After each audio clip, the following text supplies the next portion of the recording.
It may be a centuries-old technology, but a mechanical watch isn't indestructible. An object capable of surviving the briny depths or the vacuum of space still has a few weak points that, at some time or another, you may unwittingly exploit. Well, just in case the situation ever arises, here we are to save your bacon with 3 things you must never do with your watch. Looking to buy, sell, or exchange a premium watch? Visit Watchfinder, the pre-owned watch specialist. I know it's annoying me saying, but when you subscribe to the channel, it really makes a difference.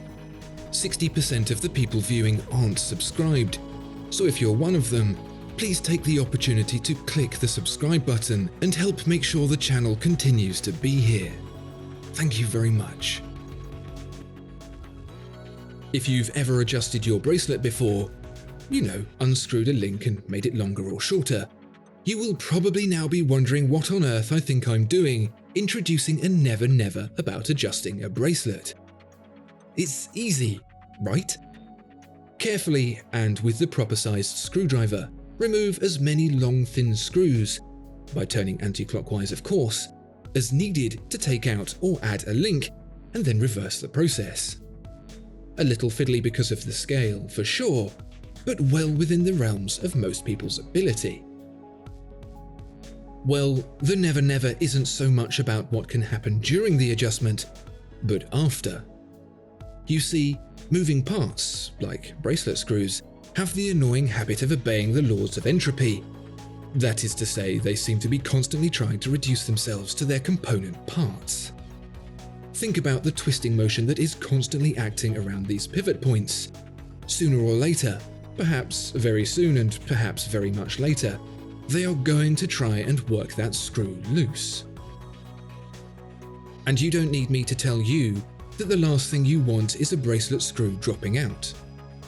The threads only tend to be a few millimeters long, so noticing a loose screw would be tricky. And when it goes, you can most certainly guarantee that Lady Luck will have you pointing at something over the edge of a cliff as it does, plummeting into the briny ocean to become nothing more than a line on an insurance claim form. The solution? It's simple really, and the same one manufacturers like Rolex use in the very construction of the watch. Loctite. This is a specially designed thread locking liquid that will ensure your screw only comes loose when you want it to. Now, make sure to use Loctite 221 or 222, the low strength formulas, or you might find your bracelet that size forever. A little dot of Loctite on the thread, as per the instructions, and you'll be good to go. Never be without it. How often have you heard the complaint, all that money and the crown on the logo doesn't even line up?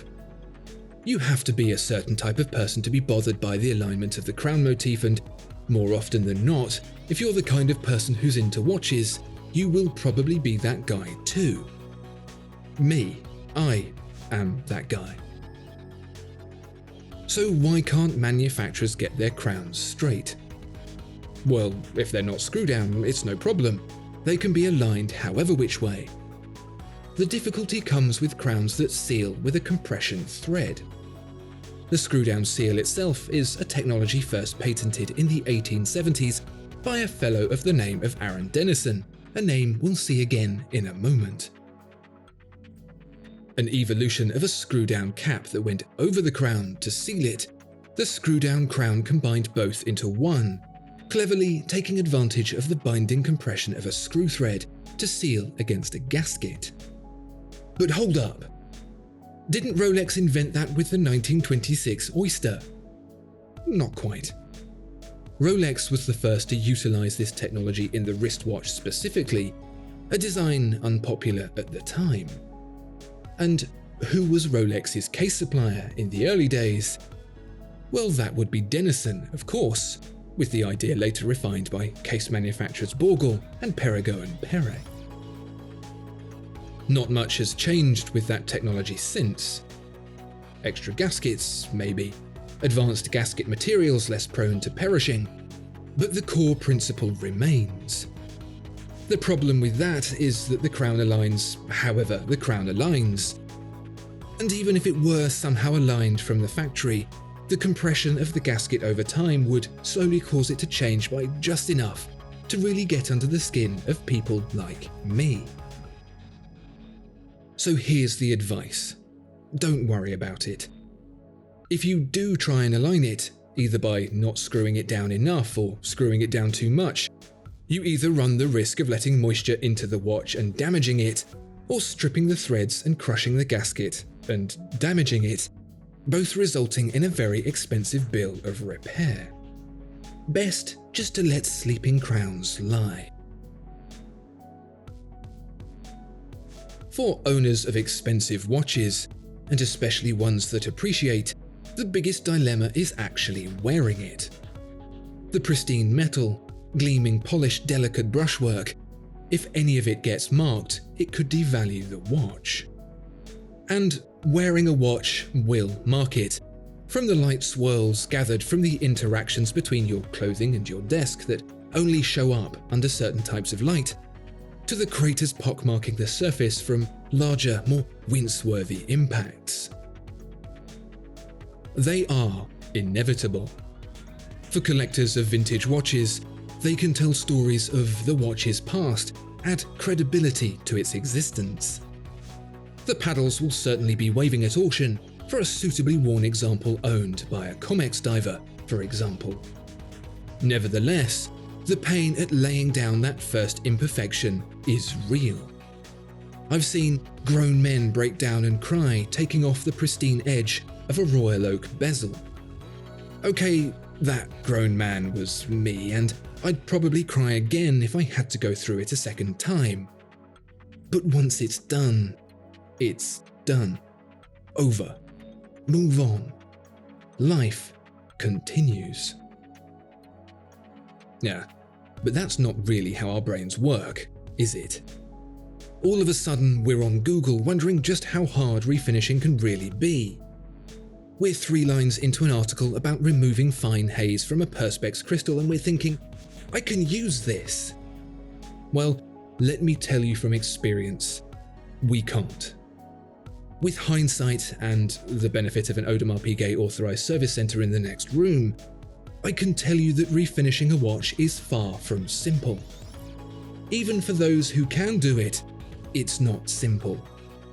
There's a ton of training and a lot of testing, and it's grueling and relentless.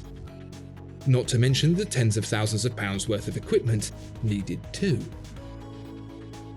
You, me, we have none of that in our personal arsenal. Take it from me, if you try to remove a mark on your watch, even a small one, you won't make it disappear, you'll make the problem larger. It's a downhill spiral from there because now you've got a bigger patch to fix, and it's only going to keep on getting bigger. Just, no matter how tempting it is, just don't.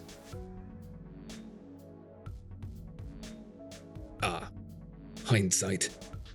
If only time travel were possible and those mistakes made in years gone by could be avoided altogether, rather than forming part of a rather large compendium of things I know better about the second time around.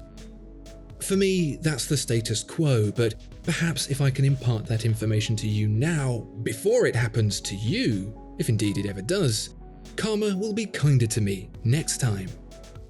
Probably not. What nuggets of advice do you have for your fellow enthusiasts? Let us know in the comments below.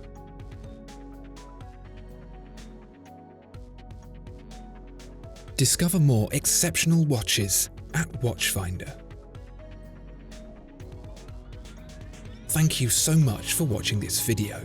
If you enjoyed it, please do consider giving it a like and subscribing to the channel. If there are any watches you'd like to see featured, please let us know in the comments below.